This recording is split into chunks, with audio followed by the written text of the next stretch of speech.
Kamusta kaibigan? Ito pa rin ang inyong kasama Marcelina Pumon dito sa Hong Kong. Ngayon ay Sunday at natural day of everybody's free.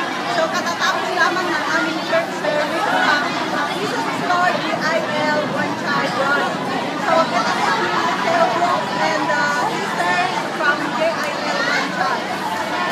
From Saudi, still here in Hong Kong, talagang ang puso ko ay nagaganap upang kayo ay makasama at makapagbalita sa inyo ng mga pangyayari sa buhay-buhay ng ating mga kasangga at kakampi ng mga kasambahay. Sa Saudi, ang mga kasambahay ay nakita nyo naman dati, we're not allowed to